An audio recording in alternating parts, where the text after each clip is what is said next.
네, 시장에 대한 다양한 변수들 체크해 보도록 하겠습니다. 매크로인사이트 오늘은요, 환율과 원자재 시장 집중적으로 분석해 보도록 하죠.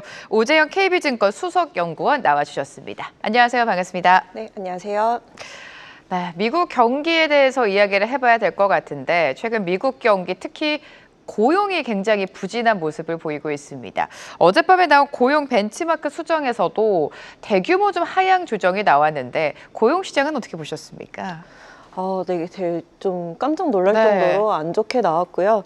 사실 시장에서 가장 관심 많은 게 고용이죠. 미국 경기가 언제까지 버텨줄 거냐. 그리고 그동안 거의 1, 2년간 계속 버티게 해줬던 힘이 고용 시장이었는데 고용 지표가 이제 좀 빠르게 둔화되기 시작하면서 경기에 대한 우려도 좀 확대가 되고 있는 상황이고요. 특히 고용이 좀 그 우려스러운 게 보통 후행 지표라고 하죠. 그러니까 예를 들어 심리 지표가 일시적으로 무너지면 이렇게 정책을 사용한다든지 다양한 것들을 통해서 이렇게 끌어올릴 때도 있는데 고용 같은 거는 사실은 일시적으로 둔화되는 것보다는 좀 추세적일 가능성이 높기 때문에 좀 시장 우려가 좀 높아진 상황이고요. 과거 경기 침체 시기를 보면 고용 시장이 보통 이제 한 빠르게 둔화되기 시작하고 제가 좀 통계를 몇 개 내보면 9개월에서 한 10개월 정도 후에는 이제 보통 경기 침체라 이런 식으로 좀 정의를 내리더라고요. 그래서 그런 것들이 이제 지금의 둔화되고 있는 고용 시장이 계속해서 둔화되는지 이런 것들 좀 살필 필요가 있겠고요. 이제 결국에는 시장에서 가장 관심 많은 건 그래서 금리 인하를 빠르게 단행할 거냐. 그래서 일단 시장은 나쁘진 않았죠. 일단 그 고용이 둔화되면서 드디어 좀 기다렸던 고용 둔화. 그리고 9월부터 12월 사이에 금리 인하를 원래는 2차례 정도 예상을 했었는데 이제 시장에서는 3차례도 가능한 거 아닌가 이런 기대가 좀 높아지면서 당장은 좀 좋은 분위기로 좀 흘러가고 있는 모습이다. 이렇게 보시면 좋을 것 같습니다. 네, 고용이 우리가 생각했던 것보다 좀 안 좋게 나왔습니다. 이렇게 됨으로써 금리 인하 가능성 올해 3차례까지 좀 언급이 되고 있는데요. 고용도 고용이지만 물가에 대한 우려도 여전히 있고요. 이번 주 CPI가 발표되는 만큼 CPI에도 좀 주목을 해보셔야 될 것 같습니다. 유가 흐름도 좀 체크를 해보도록 하죠. 유가 흐름 최근에 그래도 좀 안정세를 보이고 있는 모습인데 앞으로의 흐름은 어떻게 예상하십니까? 저희는 계속해서 유가는 좀 하락할 거다. 특히 $60 초반 요 수준에서 이제 하향 안정되거나 좀 추가적으로 하락할 수도 있다. 이렇게 생각을 하고 있고요. 일단 가장 우려됐던 게 이제 고용 그리고 하나가 물가잖아요. 근데 물가 중에서 공급 단에서 지금 관세 불확실성 이런 것들이 굉장히 높아진 상황인데 그나마 유가가 좀 이렇게 하락하면서 물가의 상승세를 좀 억제를 하고 있다 이렇게 보시면 좋을 것 같고요. 가장 큰 이유는 사실 수요가 이렇게 좋지 않기 때문에 일단 수요 측에서 좀 굉장히 부진한 모습 이런 것들이 있고 올해는 가장 다른 게 그 오펙 플러스에서 공급을 굉장히 빠르게 늘리고 있죠. 원래 작년에 얘기했을 때도 이제 올해 뭐 일간 32만 정도 이런 식으로 계속해서 배럴을 늘리겠다 이렇게 얘기했었는데 지금 원래 얘기한 것보다 굉장히 빠르게 증산을 하고 있거든요. 그래서 그동안 얘기했던 증산을 이미 올해 9월에 거의 끝이 나요. 그래서 이제 지금 가장 중요한 거는 10월부터 추가적으로 증산을 하느냐, 추가적으로 증산을 하지 않더라고 해도 굉장히 빠르게 이미 물량이 나오고 있기 때문에 좀 공급 압력으로 작용을 할 거고, 그래서 올해 수요가 굉장히 빠르게 올라오지 못하는 이상은 유가는 좀 하락할 가능성이 높다 이렇게 보시면 좋을 것 같습니다. 네, 유가는 하락할 가능성이 더 크다라고 말씀을 해주셨습니다. 지난달이었죠. 7월에 PPI가 예상 외로 쇼크 수준으로 급등이 나오면서 시장에 부담을 줬었습니다. 물가와 관련해서 또 산업의 수요가 받은 이 구리 가격도 중요한 이슈가 될 것 같은데 작년에 구리 가격이 좀 상승세를 보였고 또 관세 직전에도 선수요가 들어오면서 가격이 상승 흐름을 보였는데 최근 흐름은 어떻습니까? 최근 흐름도 나쁘진 않아요. 이게 좀 이렇게 나눠서 봐야 되는데 일단 연초 그리고 상반기에 구리 가격이 올랐던 거는 앞서 말씀드렸듯이 선수요인 측면이 많거든요. 그러니까 관세를 매긴다. 매긴다 하니까 특히 이 원자재들은 빨리 쟁여야겠다 이렇게 하면서 미국으로 많이 수입이 들어갔고 특히 그래서 미국 내 구리 가격이 엄청 폭등을 했었거든요. 근데 결국에는 이제 그 트럼프 정부에서 무역 확장법 그 232조에 따라서 이제 조사를 해서 구리 중에 이제 반재료나 그러니까 이런 제품들은 관세 대상이지만 구리 원재료는 관세 대상에서 제외된다 이런 식으로 발표가 됐고요. 그 발표가 되자마자 이제 선수요가 이제 줄어들 수밖에 없잖아요. 그러면서 구리 가격이 좀 내려간 모습 이렇게 보시면 좋을 것 같은데 결국에 이렇게 장기적인 시계열로 보면 구리 가격이 이렇게 오를 때는 구리 가격 오른다 또 내릴 땐 내린다 하는데 장기적으로 보면 사실 그냥 박스권 내에서 움직이고 있다 이렇게 보시면 좋을 것 같고요. 지금 결국에는 구리 가격이 오른 것들이 있지만 이게 선수요가 좀 많이 해당이 됐었고 재고들을 보면 여전히 많이 쌓여 있는 것들이 있거든요. 특히 중국에 많이 쌓여 있고 이래서 저희가 이제 좀 지속적으로 말씀드리는 게 결국에는 중국의 그런 뭐 인프라 수요나 좀 그런 실제적인 수요가 많이 올라와야 구리 가격이 오를 수 있다 이렇게 생각을 하고 있고 지금보다는 좀 추세적으로 그 중국의 경기가 바닥이 확인이 되고 좀 재정 부양들 이런 것들이 나왔을 때 또 좀 구리 가격이 좀 추가적으로 오르지 않을까 이렇게 생각을 하고 있고 아마 지금보다는 올해 연말이나 내년쯤이 좀 그런 시기가 되지 않을까 이렇게 저희는 전망하고 있습니다. 네, 지금 당장보다는 연말 또 내년에 구리 가격 상승이 나올 것이다라고 예상을 해주셨고요. 앞서서 연구원님께서 언급해 주신 것처럼 고용 둔화가 확인됨으로써 금리 인하에 대한 기대감이 더욱더 커지고 있습니다. 올해 세 차례 비컷에 대한 이야기도 나오고 있는데 금리 인하를 단행할 경우 이 달러 가치의 좀 약세 요인이 되지 않을까 이런 생각도 있거든요. 어떻습니까? 그렇죠. 이제 미국의 보통 사이클상 이제 미국의 경기가 둔화되고 연준이 금리 인하를 하면서 시장의 유동성이 높아지고 그러면 이제 이 유동성들이 돌다가 이제 그동안은 미국으로 모였던 유동성들이 해외로 빠져나가기 시작하거든요. 그러면서 달러 약세가 보통 나오고 그게 올해 초에도 있었던 일이고 특히 올해 이제 9월부터 연준이 금리 인하를 단행하면 좀 더 달러 약세가 강해질 거다. 이렇게 저희는 전망을 하고 있는데 문제는 원래는 그냥 9월, 12월 정도 이렇게 두 차례 정도 예상을 했었는데 지금은 갑자기 이제 고용이 부진하니까 비컷하는 거니까 세 차례라는 건 결국에는 9월에 50bp를 한 번에 내리거나 아니면 9월, 10월, 12월 이런 식으로 세 차례 내리거나 이런 기대가 높아지는 건데 그러면 사실은 가는 방향은 비슷할 것 같아요. 결국에는 유동성이 늘어나고 달러 약세로 갈 거라고는 보지만 만약에 비컷이나 이런 식으로 굉장히 빠르게 금리 인하를 단행한다면 시장의 불안은 다시 생기거든요. 정말 경기 침체를 이제 생각해야 되는 건가? 이렇게 되면서 하반기에 좀 달러가 변동성은 있을 수 있을 것 같아요. 그래서 저희가 체크해야 할 때 거는 이제 지금 나오는 지표들이 더 빠르게 둔화되는지 아니면 이제 이 정도 속도로 둔화되는지 여기에 따라서 빠르게 금리 인하를 단행하는지 이런 것들을 좀 지켜볼 필요가 있겠습니다. 네, 금리 인하 사이클로 지금 가고 있는 추세인 것 같은데 급격스러운 금리 인하가 나온다면 달러의 변동성도 야기가 될 것이다. 이 부분도 체크를 해봐야 된다라고 말씀을 해주셨습니다. 유로화도 좀 체크를 해볼 텐데요. 최근에 프랑스 내각이 총사퇴를 하면서 신용 등급 하향 우려까지 지금 제기가 되고 있습니다. 이와 관련해서 유로화에는 또 어떤 영향을 미칠까요? 사실은 유로 지역은 워낙에 다양한 국가들이 다양한 정치적인 이슈들이 있어서 좀 저희가 뭐 과거 브렉시트나 뭐 남유럽 재정위기 이런 정도 정말 큰 사건들이 아니면 조금 관심이 덜 하긴 해요. 근데 분명히 이런 정치적 이슈들은 유로화 약세 요인이고 특히 프랑스라는 거는 결국 독일이랑 프랑스 이런 식으로 굉장히 중요한 두 국가 중에 하나이기 때문에 영향이 없을 수는 없다. 이렇게 보시면 좋을 것 같은데 이제 과거 방금 말씀드렸던 브렉시트나 이제 남유럽 재정위기 수준의 상황은 저희는 아니라고 보고 있는 상황이고요. 프랑스는 가장 중요한 게 결국에는 그 중도 진영인 그 마크롱 대통령이 계속 임기를 진행을 하느냐 그리고 이런 그 세력들이 그 정부를 이끌어 나가냐가 가장 핵심이고 지금은 사실 그 가운데서 내각에서 이제 예산안을 통과하는 과정 그리고 이 과정에서 이제 내각이 이렇게 무너졌다가 다시 세웠다가 이런 과정이기 때문에 좀 분명히 노이즈는 있을 것 같고 10월까지 예산안을 이제 제출해야 되고 이런 과정에서 분명히 이제 계속 흔들릴 수는 있을 것 같아요. 근데 이제 연초 이후에 거의 유로화 가치가 10% 가까이 네. 오르면서 굉장히 강세를 보였는데 그런 강세를 꺾을 정도의 사건이냐라고 보면 아직까지는 좀 시기상조다라고 볼 수 있겠고요. 결국에는 앞서 말씀드렸듯이 그 프랑스에서 굉장히 그 강력한 극우 세력, 뭐 르펜으로 대표되는 극우 세력 이런 쪽으로 뭐 정말 완전히 전국이 넘어가는 이런 사태가 아니라면 그냥 좀 유로화의 강세를 좀 완만하게 해줄 정도로 보시면 좋을 것 같습니다. 네, 이런 가운데 이번 주에 ECB 통화정책 회의도 기다리고 있습니다. 유로존 같은 경우에는 인플레를 억제하는 것보다는 경기 부양에 조금 더 초점을 맞추고 있는 것 같은데 연구원님께서는 이번 ECB의 통화정책 어떤 결정이 나올 거라고 보십니까? 이 시비는 사실 네. 그동안 미국이랑 다르게 이미 경기가 1, 2년 전에 많이 무너졌었고 그리고 물가도 이미 2%대이기 때문에 네. 사실 되게 빠르게 금리를 인하를 단행을 했죠. 그래서 지금 같은 경우는 사실은 이 시비는 이제 둔결이다라는 게 시장의 거의 컨센서스고요.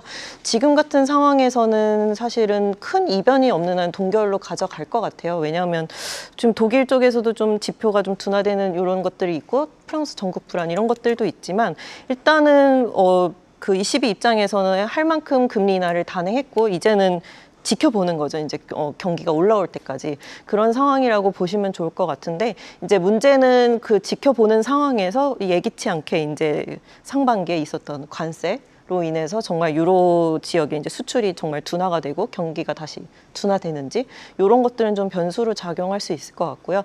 이변이 있지 않는 한 당분간은 이제 동결로 하다가 만약에 내년에 이제 앞서 말씀드렸듯이 뭐 미국 고용 이런 것들이 더 이제 불안해지면서 만약에 빠르게 금리 인하 단행을 한다면 ECB도 좀 추가적인 정책 여력은 아직 남아 있다. 이렇게 정리하시면 좋을 것 같습니다. 네, ECB 같은 경우에는 금리를 동결할 가능성이 크고요. 미국 같은 경우에는 9월 FOMC에서 금리 인하가 아무래도 기정사실화되고 있는 것 같습니다. 이런 가운데 일본은요, 10월에 금리 인상을 시사를 했습니다.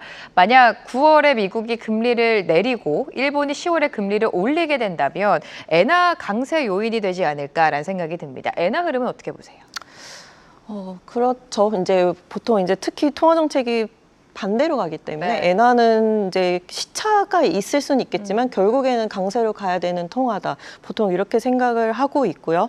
근데 이제 일본도 좀 시끄럽잖아요. 특히 여기는 이제 이시바 총리가 이제 이렇게 물러난다고 하면서 더더욱 이제 전국 불안이 좀 있는 상황인데 어쨌든 간에 BOJ는 이제 정부랑 상관없이 이제 계속해서 금리 인상을 한다라고 하면서 일단은 금리 인상 기대는 여전히 남아 있는 상황이고요.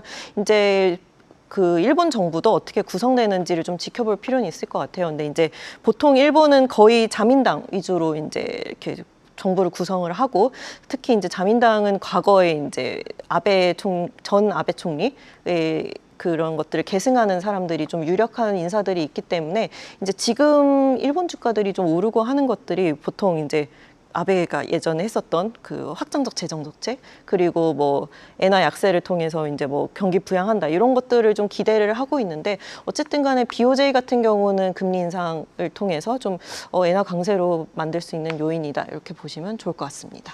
네, 이렇게 엔화가 강세를 보이게 된다면 시장에서 우려하는 거는 엔캐리 트레이드 청산이 될 것 같습니다. 이 부분은 어떻게 진행될 것이라고 보십니까? 작년만큼의 우려는 없겠죠?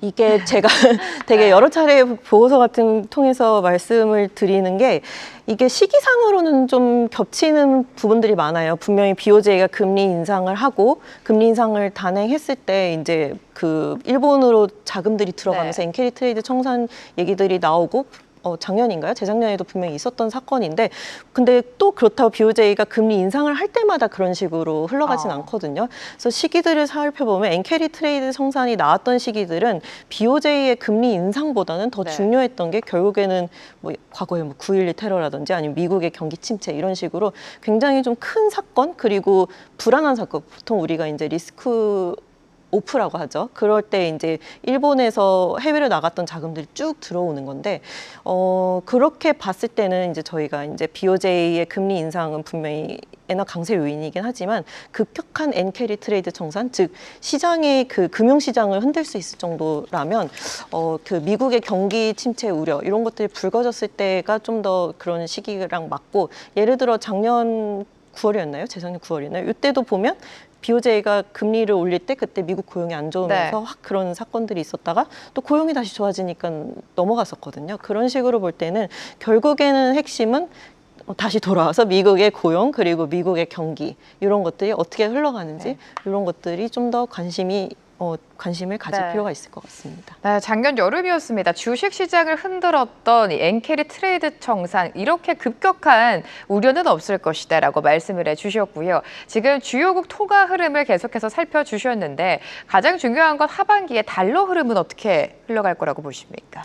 그래서 쭉 말씀드린 거를 결국 종합해 보면 저희는 이제 달러가 조금씩 이제 하락할 거다. 그러니까 약달러 추세라고 생각을 하고 있고요. 결국에는 이미 글로벌 경기는 사실 이전부터 좀 좋진 않았죠. 근데 이제 미국 경기가 견조하면서 미국으로 거의 2022년, 23년, 24년 거의 3년간 돈이 유동성이 다 미국으로 들어갔었거든요. 그러면서 강달러가 계속 유지가 됐었는데 그 긴축의 정점은 이미 저희가 2022년 그때 이제를 정점으로 해서 조금씩 완화시키고 있잖아요. 이미 22에서는 금리 인하를 여러 차례 단행했었고 미국도 금리 인하 사이클에 진입을 했고, 이런 것들로 봤을 때는 저희가 좀 다소 변동성은 있지만 시차를 두고 결국에는 약달러 추세로 가고 있는 중이다. 이렇게 보시면 좋을 것 같고요.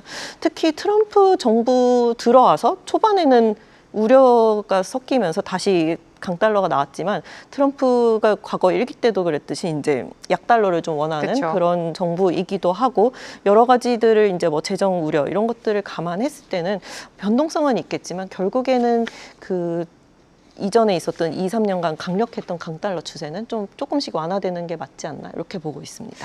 약달러로 좀 갈 가능성이 크다라고 말씀을 해주셨고요. 원화 동향까지 살펴보도록 하겠습니다. 얼마 전에 한국은행에서 한국 경제 성장률을 상향 조정했지만 굉장히 소폭으로 좀 상향 조정을 했습니다. 원화는 달러 대비해서 여전히 좀 약세 흐름을 보이고 있는데 원화 가치에 대해서는 하반기 어떻게 예상하십니까?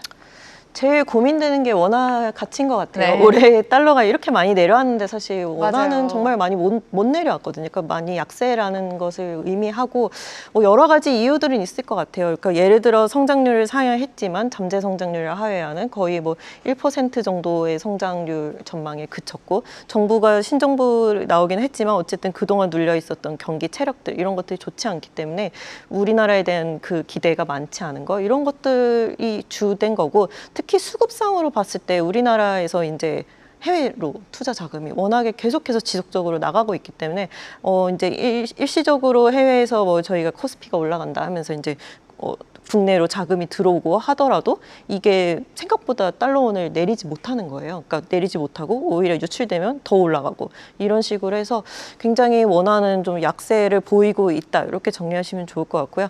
근데 이제 결국에는 달러가 약세를 계속 간다면 이렇게 아무리 시차가 있지만 결국에는 원화도 강세로 갈 가능성이 높다라고 생각을 하는데, 이제 그 원화의 장기 평균이 1,100원 후반대 정도거든요. 네. 그 보통 우리가 이제 모든 시장이 이제 중립으로 다시 돌아서면 그 가격으로 내려갈 거다 이런 생각들이 있는데, 이러기에는 좀 너무 위로 많이 올라온 상태이고 굉장히 쉽진 않을 것 같아요. 그래서 저희는 이제 하반기에 1,300원대 중반 정도, 아니 좀 내려가면 한 초반에서 중반 사이 정도 내려가고, 아마도 내년에서야 이제 1,300 초반이나 이제 1,200원대를 진입을 좀 시도할 수 있을 것 같다. 그렇지만 굉장히 강세로는 되게 좀 시간이 걸릴 것 같다. 이렇게 저희는 생각하고 있습니다.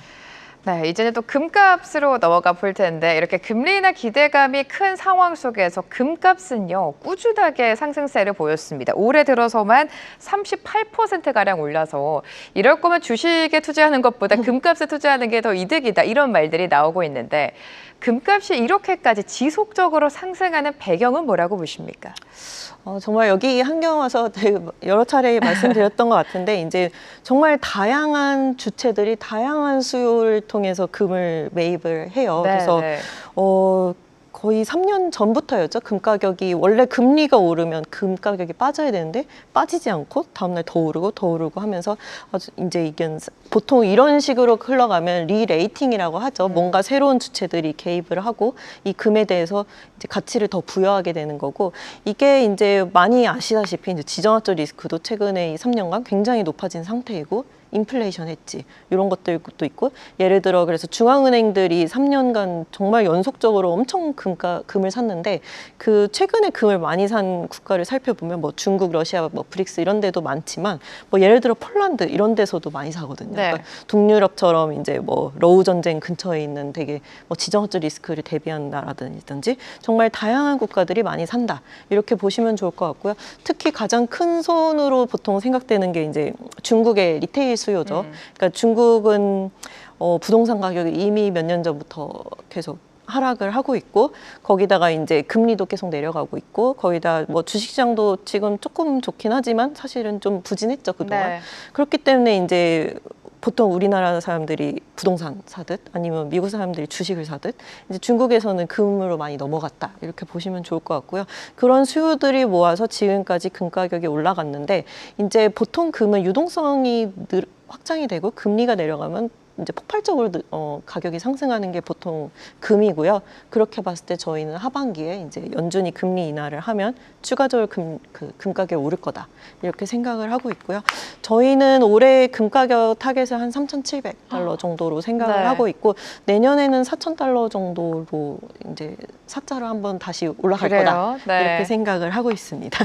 지금 금값 뉴스를 들을 때마다 지금이라도 사야 되는 거 아닌가 이렇게 생각하시는 분들 많으실 테고, 지금 이 방송을 보고 계시면서도 금을 지금 담아야 되나 고민하실 것 같습니다. 일단 베팅 자체를 금리 인하가 단행이 되면 오히려 더 오를 것이다라고 베팅을 하고 계신데, 금 투자를 하는 분들에게 좀 조언을 해주신다면 어떤 게 있을까요? 참 어려운 것 같습니다. 그러니까 차라리 네. 저희는 이제 올라갈 거다라고 생각을 하기 때문에 이 정도 빠지면 사세요, 이렇게 보통 말씀을 드리는데, 그 정도까지 잘 안 빠지더라고요. 늘 맞아요. 계속해서 그 정도 안 빠지고 정말 기간 조정을 보이다가 다시 올라가고 이런 식으로 하기 때문에 좀 진입이 쉽지 않은 자산은 분명하다라고 보시면 좋을 것 같고요. 근데 이제 금이 정말 그게 또 장점이죠. 사실은 변동성이 크지 않고 네. 오히려 상방에 대한 기대는 높고, 그리고 이제 유동성 확장 국면에서는 이제 보통 우리가 안전자산이라고 하는 게 금이랑 달러 이렇게 보잖아요. 아니면 이제 뭐 단기적인 현금이나 뭐 단기 채권 이런 것들도 있지만 대표적으로 금이랑 달러인데, 저희가 생각했을 때 예를 들어 이제 달러는 유동성 확장 국면에서 좀 약달러로 네. 간다라고 했을 때는 분명히 금은 금만의 굉장히 메리트가 있거든요. 그래서 금에 대해서는 계속해서 좀 관심 있게 보시면 좋을 것 같고요. 특히 지금처럼 경기가 둔화되는 우려 때문에 금리 인하에 대한 기대가 높아지는 시기에는 금이 굉장히 좋다라고 말씀드리면 좋을 것 같습니다. 대표적인 안전자산이 당연히 금이죠. 금값의 상방은 열려 있다. 내년까지 4,000달러까지 전망을 해주셨고요. 사실 금뿐만이 아니라 백금과 은값 전망도 좀 여쭤봐야 될 것 같은데, 은값은 뭐 금만큼은 아니지만 그래도 금이 오를 때 좀 상대적으로 같이 오르는 경향이 있지 않습니까? 은값은 어떻게 보세요? 그래서 많이들 물어보신 게 금이 높으니까 이제 은이라도 사야 되는 거냐. 이제 많이 하시는데, 네. 그런 마음은 당연히 이제 알지만, 보통 저희가 말씀드리는 게 금인 이유는 이제 변동성이 작고 안전자산으로서의 그런 기능들이 있는데, 네. 은이나 이제 뭐 백금 이런 것들은 분명히 산업 수요가 있기 때문에 변동성도 높고 해서 이제 경기 둔화 우려, 뭐 예를 들어 뭐 어제 고용이 안 좋았다든지 아니면 경기 침체 우려 이런 것들이 나오면 분명히 금 가격은 그날 오르지만 이제 은 같은 경우는 빠질 때가 있거든요. 그래서 정말 그 레버리지 같은 성격으로 이제 은이나 다른 뭐 구리나 뭐 이런 식으로 금의 대체제에 대한 관심들은 높으시지만, 정말 장기적으로 봤을 때는 금의 수익률을 상회하는 그 자산은 좀 쉽지는 않다, 이렇게 보시면 좋을 것 같습니다. 은값도 상승세를 보이고는 있습니다만 변동성이 있을 수 있다. 오히려 금을 좀 계속해서 봐야 된다라는 말씀까지 해주셨습니다. 오늘 환율과 원자재 시장에 대한 분석 도와주셨고요. 오재영 KB증권 수석연구원과 함께했습니다. 감사합니다. 네, 감사합니다. 계속해서 다양한 경제 이슈를 알고 싶다면 구독과 좋아요, 알림 설정 부탁드립니다.